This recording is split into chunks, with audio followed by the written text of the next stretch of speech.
In a predominantly Islamic society, you should make the non-Muslim feel like he needs to become Muslim in order for him to have equal rights. It is important for the Muslim to make the non-Muslim believe that there is a benefit for the non-Muslim to become Muslim.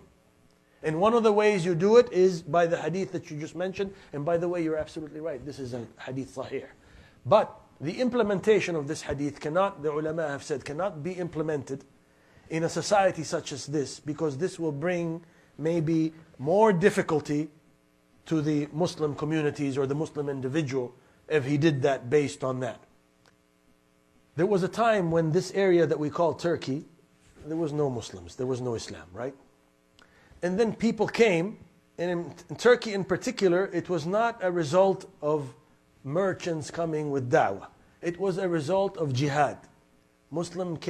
People became Muslims as a result of the fact that Muslims came with the sword, established shari'a, and as a result of the establishment of shari'a, many people found that there's a need to become Muslims in order to avoid fitna.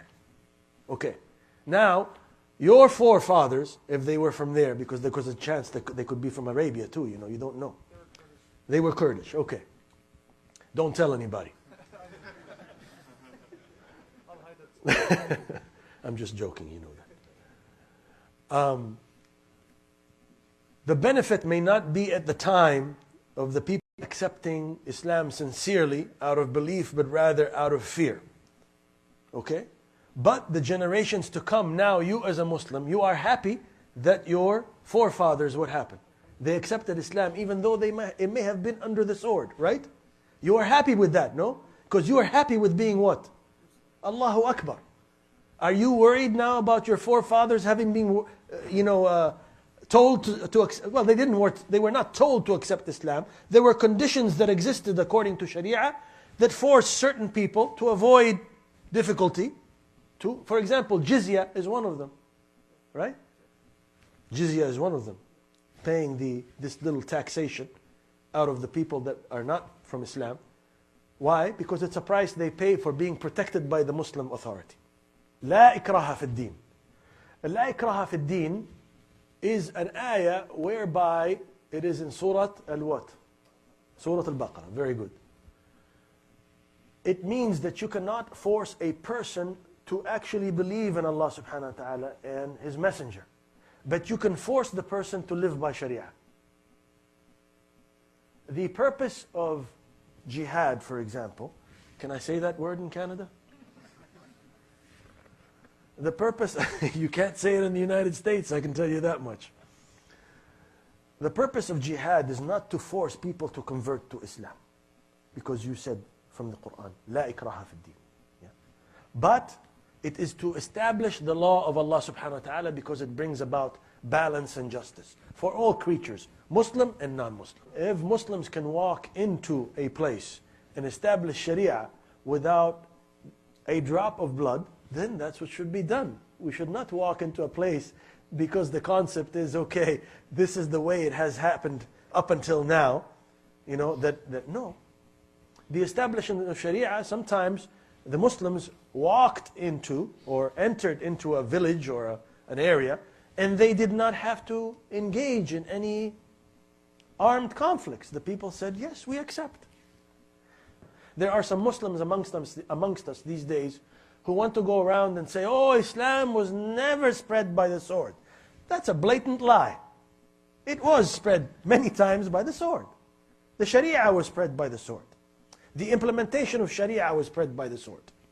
Strictly according to Sharia, if we assume that we are, living in some kind of khilafah situation, some kind of Islamic authority, even though it may be one spot, like Somalia, by the way, right? Yes, or we don't. True. Certain parts of Somalia, Sharia has been established. And there is a Sharia authority. There's a shari'a authority in Somalia. At least most of the country is under certain people who have established Sharia, alhamdulillah rabbil alamin. So under those circumstances, you would only be able to leave to go to the bilad al-kufr, the what they call darul kufr. Darul kufr meaning the abode of the kuffar. Under certain circumstances. Da'wah, In some cases, if you don't find the cure for a sickness in your own area and you have to go to the kuffar, then you can go for a certain period of time to find the cure and then you return. I mentioned da'wah, right? But even da'wah, you cannot go indefinitely and say, I'm going for da'wah. You know, in the meantime, you're filling your belly and you're not doing anything. No, the Islamic authority will ask you to come back every so often, and then you have to report, how is your da'wah going? You know, do you have any witnesses to your da'wah? Tell us about it. Let's see, passing through to go from one place to another, sometimes the Muslimin, they had to go from the lands of Islam to reach another land of Islam. They might have had to go through what? Land of the kufr, land of the kuffar. So there are circumstances under which a Muslim is allowed to leave and go to get more rizq, to get more sustenance, is not one of them. You cannot say, Islamic authority, I'm sorry, I'm poor here in Somalia, I need to go to Canada. Can you allow me to go to Canada for a few months to make some money and then come back over here? The answer will be no. Legally in this country, there are certain things that are